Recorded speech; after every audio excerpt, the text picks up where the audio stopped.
أعوذ بالله من الشيطان الرجيم. بسم الله الرحمن الرحيم. السلام علیکم ورحمۃ اللہ وبرکاتہ۔ سورہ حامیم سجدہ، پہلی 5 آیات۔ ان الحمد للہ والصلاة والسلام علی رسول اللہ، اما بعد۔ اعوذ باللہ السمیع العلیم من الشیطان الرجیم، من ہمزہ ونفخہ ونفثہ۔ بسم اللہ الرحمن الرحیم۔ حامیم تنزیل من الرحمن الرحیم۔ کتاب فصلت آیاتہ قرآنا عربیا لقوم یعلمون، بشیرا ونذیرا فأعرض اکثرهم فهم لا يسمعون۔ وقالوا قلوبنا في أكنة مما تدعونا إليه وفي آذاننا وقر ومن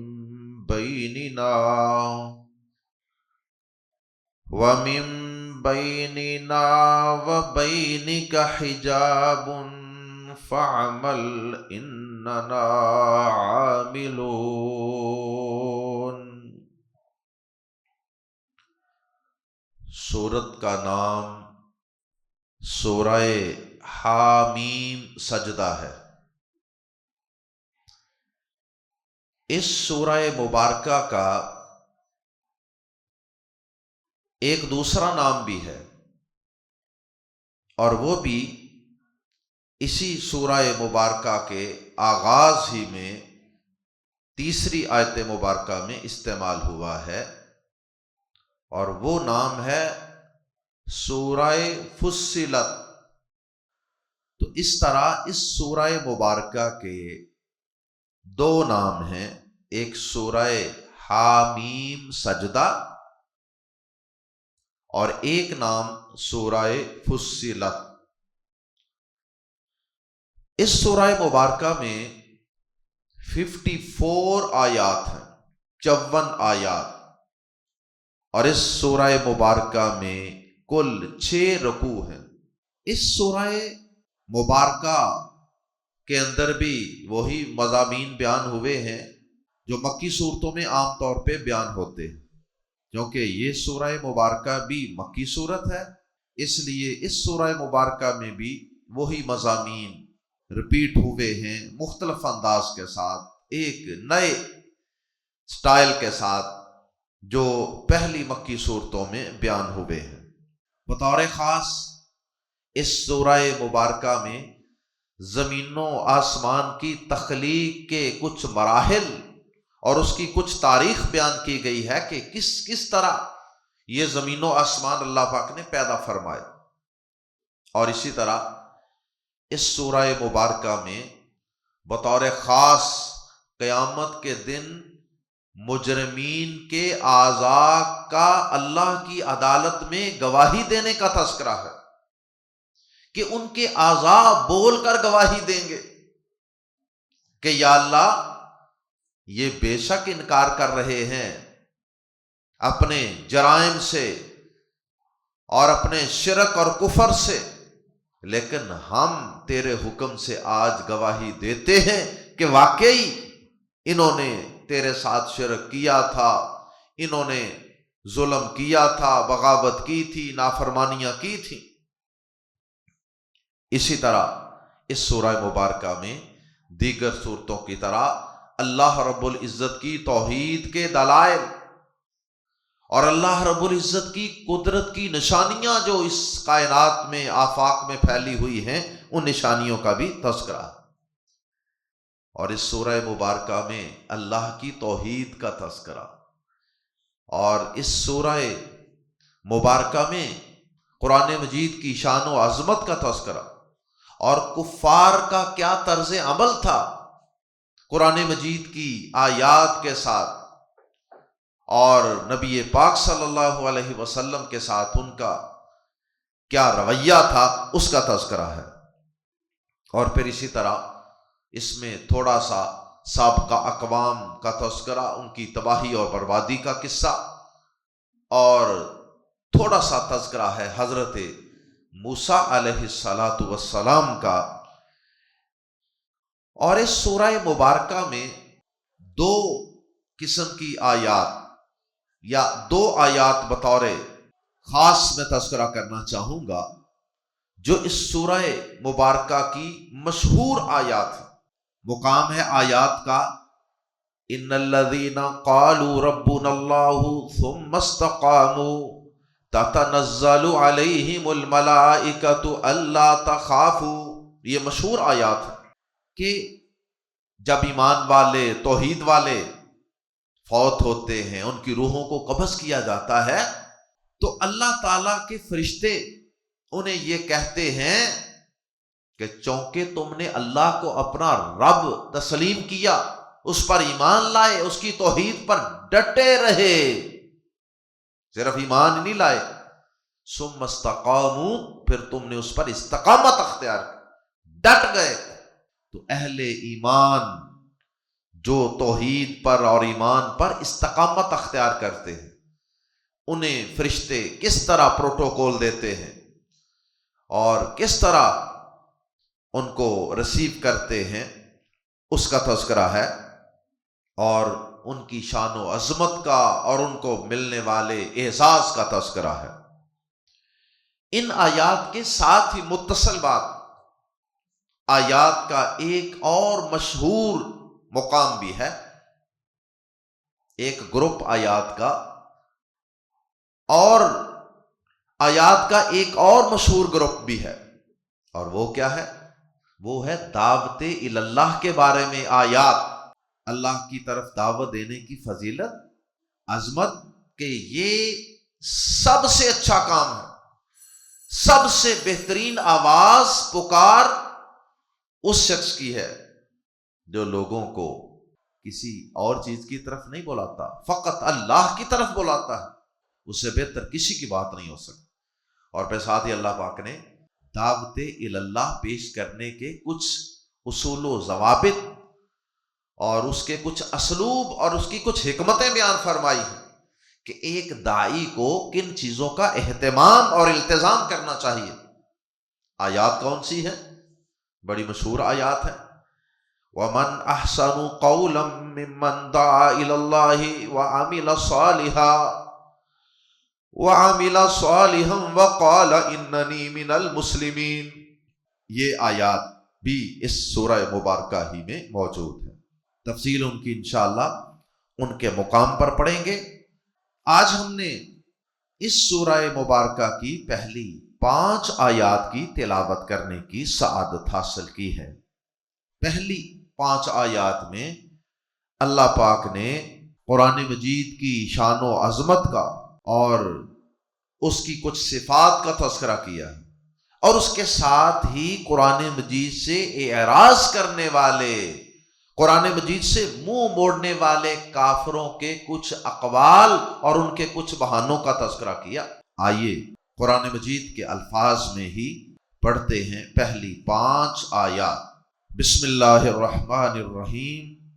حامیم، یہ حروف مقطعات ہیں، یعنی ایسے حروف جنہیں الگ الگ کر کے پڑھا جاتا ہے، یعنی اسے ہم نہیں پڑھیں گے، حامیم ہم، بلکہ ہا الگ پڑھیں گے، میم الگ پڑھیں۔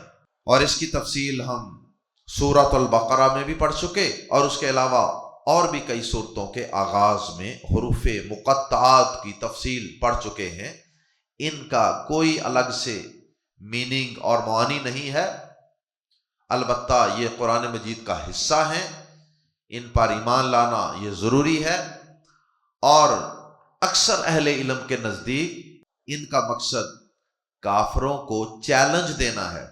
قرآن مجید کے الفاظ اور آیات بھی انہی حروف تہجی سے مل کر بنے ہیں جن سے تمہاری زبان عربی مارز وجود میں آتی ہے۔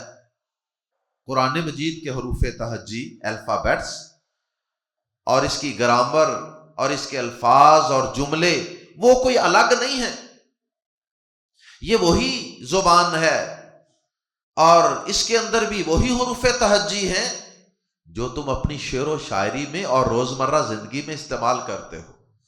تو اگر تمہارے اندر ہمت ہے، یہی زبان تمہاری ہے، تو پھر تم بھی اس قرآن جیسی کوئی کتاب بنا کر پیش کرو نا۔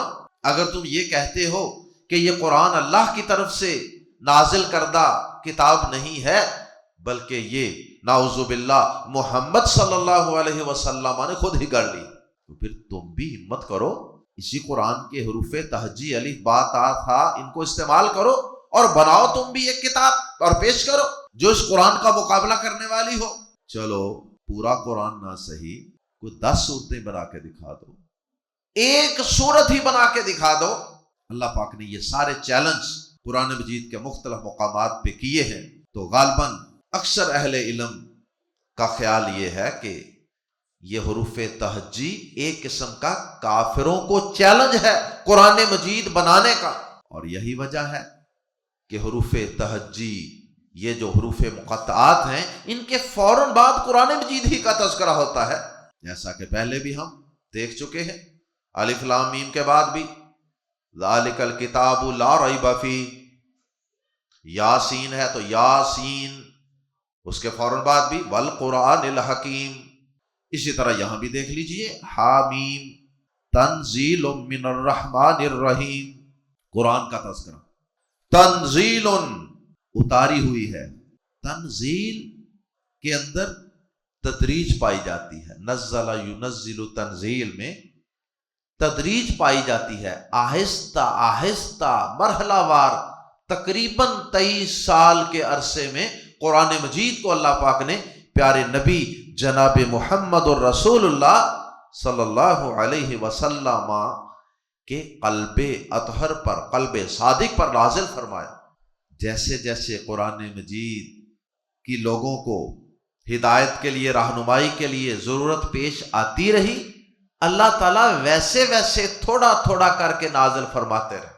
پہلے ضرورت پیدا ہو اور پھر آیات اتریں تو انسان کو زیادہ سمجھ آتی ہے، اور ویسے بھی یکدم اگر پورا قرآن اتر جاتا تو وہ مشکل کام تھا۔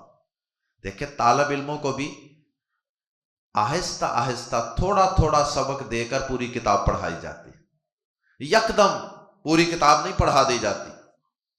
تو بہرحال اس میں اور بھی کئی حکمتیں ہیں، اس قرآن مجید کو آہستہ آہستہ نازل کرنے میں۔ تو تنزیل کے اندر یہ آہستہ آہستہ اتارنے کا معنی موجود ہے۔ تنزیل آہستہ آہستہ اتاری ہوئی ہے، یا صرف اتاری ہوئی ہے، من الرحمانی بے حد رحم والے کی طرف سے، الرحیم نہایت مہربان کی طرف سے۔ رحمان اور رحیم یہ دونوں اللہ پاک کے صفاتی نام ہیں، اور دونوں کے اندر مبالغہ پایا جاتا ہے۔ رحمان جس کی رحمت کی کوئی حد نہ ہو، اور رحیم جس کی رحمت دائمی ہو، کبھی ختم ہونے والی نہ ہو۔ بہرحال ان کی تفصیل سورۃ الفاتحہ میں گزر چکی ہے، ان دونوں الفاظ میں کیا فرق ہے۔ بظاہر اردو زبان میں دونوں کا ترجمہ ملتا جلتا ہے۔ تو یہ اللہ پاک کی دو صفات ہیں، دو صفاتی نام ہیں، تنزیل من الرحمن الرحیم، اس بے حد رحم والے نہایت مہربان کی طرف سے اتاری ہوئی ہے یہ کتاب، یعنی قرآن مجید۔ اللہ اکبر۔ مطلب یہ ہے کہ یہ محمد صلی اللہ علیہ وسلم نے خود نہیں بنائے، یہ اس کی طرف سے اتاری گئی ہے جو بے حد رحم والا نہایت مہربان ہے، یعنی اللہ رب العالمین کی طرف سے اتاری گئی ہے۔ اور پھر الرحمن الرحیم، اس کا یہاں ان دو صفات کا تذکرہ کرنے میں یہ حکمت بھی ہے کہ اللہ پاک یہ بتانا چاہتے ہیں کہ اے انسانوں، تم سب جس طرح کھانے پینے کے لیے میرے محتاج ہو، لباس کے لیے میرے محتاج ہو، اور زندگی کے لیے میرے محتاج ہو، تمام قسم کی نشو و نما تمہاری ضروریات تو میں پوری کرتا ہوں۔ جس طرح میں تمہاری مادی جسمانی ضروریات پوری کرتا ہوں، اسی طرح تمہیں اپنی روح کو درست رکھنے کے لیے، اپنی باطنی زندگی کو درست رکھنے کے لیے تمہیں اس کے اندر بھی میری طرف سے رہنمائی کی ضرورت ہے۔ اس میں بھی تم میرے ہی محتاج تھے۔ اگر میں تم پر یہ آسمان سے وحی نازل نہ کرتا تو پھر تم اور جانور دونوں میں کوئی فرق نہ ہوتا، یا یہ جانوروں جیسے جو کفار و مشرکین ہیں، ظالم فرعون، ان جیسے ہی تم بھی ہو جاتے، کیونکہ تمہارے پاس اللہ کی طرف سے تو کوئی رہنمائی ہی نہ ہوتی۔ تو پھر تم اپنے نفس کو پوجتے، پھر جس کی لاٹھی اس کی بھینس ہوتی، طاقتور کمزوروں پر ظلم ڈھاتا رہتا، اور اس زمین پہ کوئی ڈسپلن نہ ہوتا، کوئی نظم و ضبط نہ ہوتا، کوئی صحیح اور غلط میں امتیاز کرنے کا کوئی کرائیٹیریا اور کوئی کسوٹی ہی نہ ہوتی، تو انسانوں تم پہ ٹامکٹوئیاں مارتے، ضلالت اور تاریکی اور جہالت کی وادیوں میں تم ٹامکٹوئیاں مارتے رہتے۔ اس لیے تمہارے رب نے تمہاری اس روحانی ضرورت کو اور معاشرتی ضرورت کو پورا کرنے کے لیے اس رحمان اور اس رحیم نے تم پر یہ آسمان سے وحی نازل کی ہے قرآن مجید کی شکل۔ گویا کہ اس کتاب کا اتارا جانا اس کے رحمان اور رحیم ہونے کی وجہ سے ہے، یہ اس کی شفقت اور اس کی مہربانی ہے کہ اس نے تم پہ تمہاری رہنمائی کے لیے تمہیں تاریکیوں سے ہدایت کی روشنی میں لانے کے لیے یہ کتاب آسمان سے نازل فرما دی، ورنہ تم بھی شرک اور کفر کی غلاظتوں میں اور دلدلوں میں پھنسے ہوتے، اور تمہارا انجام بھی وہی ہوتا جو کفار و مشرکین کا دنیا میں ہو رہا ہے اور جو مرنے کے بعد ان کا ہوگا۔ اللہ اکبر۔ اللہ پاک نے پچھلی صورت میں قرآن مجید کے نازل کرنے کے ساتھ اپنی دو صفات کا تذکرہ فرمایا تھا، عزیز اور علیم کا، وہاں ہم ان کی تفصیل پڑھ چکے، اور یہاں اللہ پاک نے قرآن اتارنے کے ساتھ اپنی دو صفات رحمان و رحیم کا تذکرہ کیا۔ تو قرآن مجید کی اور آسمان سے اترنے والی وحی کی ساری انسانیت ہی محتاج ہے، اور اللہ پاک نے اپنا کرم اور فضل فرمایا کہ اس نے انسانوں کی رہنمائی کے لیے یہ کتاب نازل فرما دی، تنزیل من الرحمن الرحیم، اس بے حد رحم والے نہایت مہربان کی طرف سے اتاری ہوئی ہے۔ اور یہی بات سورۃ الکہف کے آغاز میں بھی ہے نا، کہ اللہ کا شکر ادا کرنے کی تعلیم دی گئی ہے قرآن مجید کے نازل ہونے پر۔ بسم اللہ الرحمن الرحیم، الحمد للہ الذی انزل علی عبدہ الکتاب، تمام تعریف اس اللہ کی ہے جس نے اپنے بندے جناب محمد الرسول اللہ صلی اللہ علیہ وسلم پر یہ کتاب نازل فرما دی۔ اس کی تعریف ہے، اس پر اس کا شکر ہے۔ تو اگر اللہ تعالیٰ کسی کو اس نعمت کو پڑھنے کی بھی توفیق عطا فرما دے، سمجھنے کی بھی توفیق عطا فرما دے، اس پہ عمل کی توفیق عطا فرما دے، اس سے اس کا تعلق بنا دے، تو اس سے بڑا خوش قسمت انسان اس دنیا میں نہیں۔ کتاب، ایسی کتاب فصلت، کھول کھول کر بیان کی گئی ہیں، تفصیل سے بیان کی گئی ہیں، آیاتہ، اس کی آیات، فصل یفصل تفصیل، فصل سے فصلا اور فصلا سے فصلت صیغہ بنا، تو یہ تفصیل سے نکلا ہے لفظ۔ کتاب فصلت آیاتہ، ایسی کتاب جس کی آیات کھول کھول کر بیان کی گئی ہیں۔ اللہ اکبر۔ قرآن مجید کی یہاں کئی صفات بیان کی گئی ہیں۔ پہلی صفت یہ ہے کہ فصلت آیاتہ، اس قرآن کی، اس کتاب کی آیات کھول کھول کر بیان کی گئی ہے۔ توحید ہے، کھول کھول کر بیان کیا اللہ پاک نے۔ اور اسی طرح اللہ پاک کی جو سابقہ اقوام کے حوالے سے اللہ تعالیٰ کی پالیسی ہے، اور اللہ تعالیٰ نے ان کی طرف انبیاء کو بھیجا، پھر ان پہ عذاب آئے، کھول کھول کے اللہ نے بیان کیا۔ اسی طرح سے جنت اور جہنم کے حوالے سے بھی، مضامین کے یہ عقائد کے حوالے سے، حلال و حرام کے حوالے سے، معاملات کے حوالے سے، اللہ تعالیٰ نے ہر چیز کو کھول کھول کر بیان کیا ہے اس کتاب میں۔ اس کتاب کی پہلی صفت فصلت، پہلی شان یہ ہے کہ یہ رحمان الرحیم کی طرف سے اتاری گئی ہے۔ اور پھر اس کے بعد مزید کچھ صفات کہ یہ فصلت آیاتہ، اس کی آیات کھول کھول کر بیان کی گئی ہے، وضاحت سے ایکسپلین کی گئی ہیں۔ اور دوسری صفت اس کتاب کی کیا ہے؟ قرآن عربیہ، یہ قرآن عربی زبان میں نازل کیا گیا۔ عربی زبان اس کائنات کی سب سے فصیح و بلیغ اور سب سے زبردست اور شاندار زبان ہے۔ اللہ پاک نے اس زبان کا انتخاب کیا، اور پھر اس وجہ سے بھی اس کا انتخاب کیا کہ سب سے پہلے جس معاشرے پر کتاب اتارنے کا اللہ پاک نے فیصلہ کیا، اس معاشرے کی زبان عربی تھی، تو اللہ پاک نے ان کی اپنی زبان میں ہی قرآن اتارا، تاکہ نبی صلی اللہ علیہ وسلم جن کی زبان عربی ہے، اور آپ کے صحابہ ساتھی ایمان والے ان کی زبان بھی عربی ہے، وہ قرآن کو آسانی سے سمجھ سکیں، اور پھر اس کے بعد باقی دنیا کے لوگ پھر ان سے اس قرآن کو سمجھ سکیں۔ قرآن عربیہ، عربی قرآن۔ اور تیسری صفت لِقَوْمِ يَعْلَمُونَ، اللہ پاک نے اسے ان لوگوں کے لیے نازل کیا، لِقَوْمٍ، ان لوگوں کے لیے، يَعْلَمُونَ، جو جانتے ہیں۔ جانتے ہیں کا مطلب کہ جو جاننا چاہتے ہیں، جو علم سے دلچسپی رکھنے والے ہیں، علم دوست لوگ ہیں، ان کے لیے اس کتاب کو اتارا ہے۔ ورنہ جو علم کی بجائے، جو دلیل کی بجائے، جو حق کی بجائے اپنی خواہشات نفس کے پیچھے چلنا چاہتے ہیں، یا باپ دادا کی اندھی تقلید کرنا چاہتے ہیں، انہیں اس کتاب کا کوئی خاطر خواہ فائدہ نہیں ہوگا، کیونکہ ان کا عناد، ان کا تعصب، ان کی خواہش پرستی، ان کی آبا پرستی، ان کی رسم و رواج کی پوجا، وہ انہیں اس قرآن سے فائدہ نہیں اٹھانے دیتی۔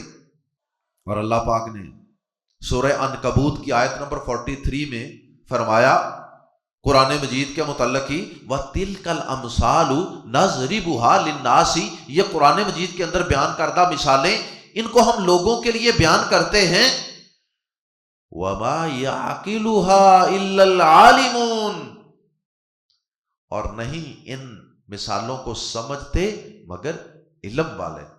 علم کا درجہ بہت چھوٹا بھی ہو سکتا ہے کسی میں، یہ نہیں کہ بہت بڑا عالم ہو، تھوڑا بہت بھی علم کا ذوق شوق جس کو ہوگا اسے قرآن فائدہ دے گا، جو علم کو اہمیت دے گا، دلائل کو اہمیت دے گا۔ اور جو کہتا نہیں علم چھوڑو، بس ہمارے باپ دادا ایسا کرتے، بس میری خواہش یہ کہتی ہے، ان کو کوئی فائدہ نہیں ہوتا۔ اسی طرح اللہ پاک نے سورہ نوح میں فرمایا ان فی ذالک لآیات للعالمین، اس میں عالمین کے لیے، جاننے والوں کے لیے بہت سی نشانیاں ہیں۔ بہرحال یہ قرآن علم دوست لوگوں کے لیے ہے، جو جاننا چاہتے ہیں، سمجھنا چاہتے ہیں، دلائل پہ بات کو پرکھنا چاہتے ہیں۔ بشیرم و نذیرا، چوتھی صفت قرآن کی بشیرہ، پانچویں نذیرا، بشیرم و نذیرا، یہ کتاب ایمان لانے والوں کو دنیا اور آخرت دونوں جہانوں میں بہترین انجام کی خوشخبریاں بھی سناتی ہے، اور اس کتاب کے مطابق زندگی نہ گزارنے کی صورت میں دنیا اور آخرت کے برے انجام سے بھی ڈراتی ہے۔ فَأَعْرَضَ، یہ صفات قرآن مجید کی بیان کرنے کے بعد اب اللہ پاک نے ان لوگوں کا رد عمل بیان فرمایا ہے جو اس قرآن پر ایمان نہیں لاتے۔ تو آرازہ، اتنی خوبیوں والی، اتنی صفات والی، اتنی شان والی رحمان و رحیم کی طرف سے نازل کردہ کتاب کو سننے کے باوجود بھی تو آرازہ، اعراض کر لیا، منہ موڑ لیا، اکثرہم، ان کے اکثر نے۔ اکثریت ہمیشہ جاہلوں کی ہوتی ہے، اکثریت فاسقوں کی ہوتی ہے، اکثریت مشرکوں کی ہوتی ہے، اکثریت ناشکروں کی ہوتی ہے۔ فَأَعْرَضَ أَكْثَرُهُمْ، تو ان کے اکثر نے منہ موڑ لیا، فَهُمْ، تو وہ لا يسمعون، نہیں سنتے۔ نہیں سنتے کا مطلب ایک تو یہ ہے، جس طرح سورہ نوح میں ہے، نوح علیہ السلام تبلیغ کرتے تو وہ اپنی چادریں اپنے منہوں کے اوپر ڈال لیتے اور اپنی انگلیاں اپنے کانوں میں ڈال لیتے۔ ایک تو اس کا یہ مطلب ہے کانوں میں انگلیاں ڈال لینا یا مجلس سے اٹھ کے چلے جانا، ان ساری چیزوں کا قرآن مجید کے مختلف مقامات پہ ذکر ہے۔ کافر یہ سارے حربے بھی استعمال کرتے تھے پیغمبروں کی بات نہ سننے کے لیے، شور و غل بھی کرتے تھے، شور کرو تاکہ قرآن کی آواز نہ آئے، یا مجلس سے اٹھ کے چلے جانا، یا کانوں میں انگلیاں ڈالنا، یا اپنے چادریں کپڑے اوپر اوڑھ لینا، یہ بھی مراد ہو سکتا ہے آرازہ سے اور لا یسمعون سے۔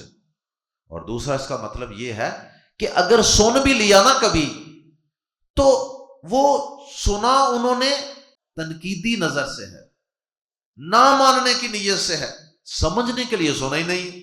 اب جو شخص حق بات کو قبول نہیں کرنا چاہتا وہ سن بھی لے گا تو اسے کیا فائدہ ہوگا؟ بلکہ اگلی آیت کے اندر مزید وضاحت ہے، وقالوا، اور انہوں نے کہا، انہوں نے جناب اپنی بڑی تعریف بیان کی، بڑی انہوں نے اپنی طرف سے اپنی وڈیائی بیان کی۔ وقالوا، اور انہوں نے کہا، قلوبنا، ہمارے دل، فی اکنۃ، اکنہ یہ کنان کی جمع ہے، کنان کی جمع اکنہ، فی اکنۃ، پردوں میں ہیں۔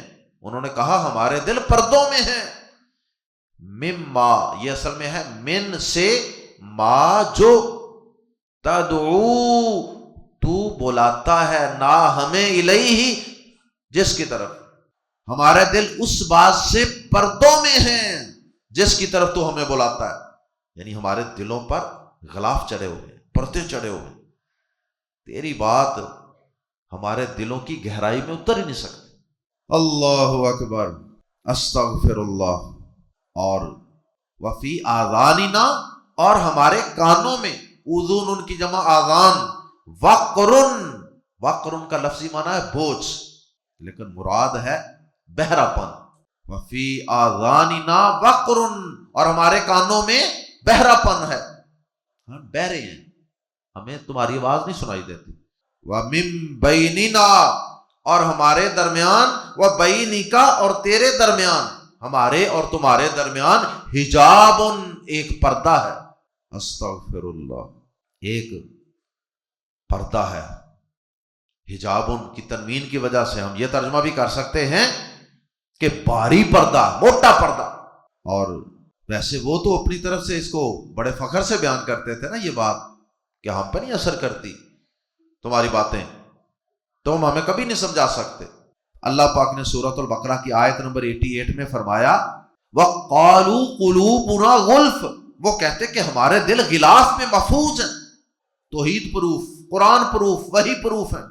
اور اللہ پاک نے آگے بتایا کہ یہ کوئی تمہاری وڈیائی نہیں ہے، تم اس کو اپنا کارنامہ سمجھتے ہو، یہ تو ہم نے تمہارے دلوں پر ایک غلاف اور پردہ چڑھا دیا ہے، تمہارے تعصب، ضد، عناد اور تمہارے رویوں کی وجہ سے یہ ہم نے چڑھا دیا ہے۔ تو اللہ پاک نے سورۃ البقرہ میں فرمایا، وَقَالُوا قُلُوبُنَا غُلْفٌ، اور انہوں نے کہا کہ ہمارے دل تو غلافوں میں محفوظ ہیں۔ اللہ پاک نے آگے تبصرہ فرمایا بل لعنہم اللہ، بلکہ اللہ نے لعنت فرمائی بکفرہم، ان کے کفر کی وجہ سے، ان کے انکار کی وجہ سے، ان کے میں نہ ماننے کی رٹ کی وجہ سے۔ یہ تو اللہ پاک پردے چڑھا دیتا ہے، غلاف چڑھا دیتا ہے، مہریں لگا دیتا ہے، سم بکم عمی، یہ تو اللہ کی سزا ہوتی ہے، یہ تو لعنت ہوتی ہے۔